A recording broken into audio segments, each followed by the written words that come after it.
सी बात है। तो अब जो आदमी 75 का हो गया, उसने खुद अपनी लंबी उम्र की तैयारी ही नहीं करी, और जब उसने कोई तैयारी खुद नहीं करी है तो उसका परिवार या उसके समाज उनको कैसे तैयारी, वो कैसे तैयारी करेंगे? तो आपका ये कहने का मतलब है कि पहले तो शायद वो 60 साल तक जीता तो बहुत बड़ी बात थी, तो जब तक वो कमा रहा था वो जी रहा था, अब वो 80 साल तक जी रहा है। तो इसके जो परिणाम है वो भी इकोनॉमिक एंगल मुझे समझाइए। इसके इकोनॉमिक एंगल बहुत भयावह है। आज हिंदुस्तान में 60 साल की उम्र में आपने एक आदमी को रिटायर कर दिया। आदमी को अगर 80 साल तक जीना है तो 20 साल के लिए उसको अपना इंतजाम करना है। उसकी पत्नी 10 साल छोटी है तो 30 साल के लिए पत्नी के लिए इंतजाम करना है।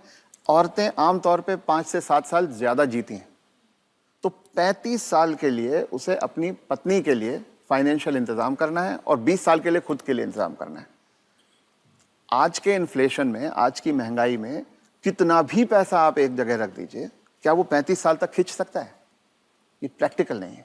और जैसे जैसे उम्र बढ़ती जाती है उनके बच्चों की उम्र भी बढ़ रही है जी। जो आज 70-75 का होगा, बच्चे भी तो 50-55 के हो रहे होंगे। वो अपना बुढ़ापा देखेंगे, वो अपनी लड़की की शादी देखेंगे, वो अपने मकान की किस्त चुकाएंगे। तो जो पीढ़ियों के बीच की जो दूरियां हैं वो बढ़ती जाती हैं। ये इकोनॉमिक वजह से बढ़ रही है। इकोनॉमिक वजह से बढ़ रही हैं। तो अब वो जो कॉन्सेप्ट है कि 60 साल की उम्र में हम रिटायर हो जाएं, उससे बाहर निकलना होगा। जब तक शरीर साथ देता है काम करते रहना है और 2 पैसे कमाते रहना है जी। कुछ करके किसी तरह से अपनी आर्थिक स्वतंत्रता को कायम रखना चाहिए, जितने ज्यादा से ज्यादा समय तक हम रख सकते हैं। अपने आप को वोकल रखना भी बहुत ज्यादा जरूरी है। अगर मेरी परवाह मेरे परिवार वाले नहीं कर रहे हैं और अगर अड़ोसी पड़ोसी इस बात को जान जाएं तो कोई भी बुजुर्ग कभी भी किसी परेशानी का सामना नहीं करता, क्योंकि तो चुप ना रहें। चुप रथ ना साहब रहें। ये कह रहे हैं कि चुप ना रहें। अगर आपके बच्चे आपके साथ व्यवहार ठीक नहीं कर रहे हैं सबको बताएं। तो आप सबको बताएं। जी। रथ साहब, बहुत सारे जो बुजुर्ग हैं हमारे समाज में, उन पे प्रेशर आता है बच्चों की तरफ से कि आपकी जो जायदाद है या जो घर है या जो प्रॉपर्टी है, जो कुछ भी आपके पास है, वो आप हमारे नाम कर दें। इस पे आप कुछ टिप्पणी देना चाहेंगे?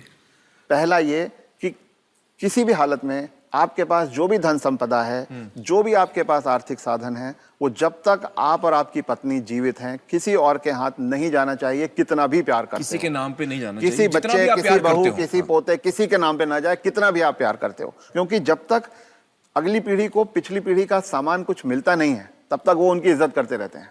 वो हाथ पांव भी दबाएंगे, वो अस्पताल भी ले जाएंगे, वो दवा दारू भी करेंगे। और वो ही माँ बाप सबसे ज्यादा सफर करते हैं जो अपने प्यार के कारण उमड़ते चले जाते हैं। मेरा बेटा, मेरी बेटी, मेरी बहू, मेरा पोता, जो ये मेरा मेरा करना जिसने शुरू किया, बस वहीं से उनके दुर्गति के दिन शुरू हो जाते हैं।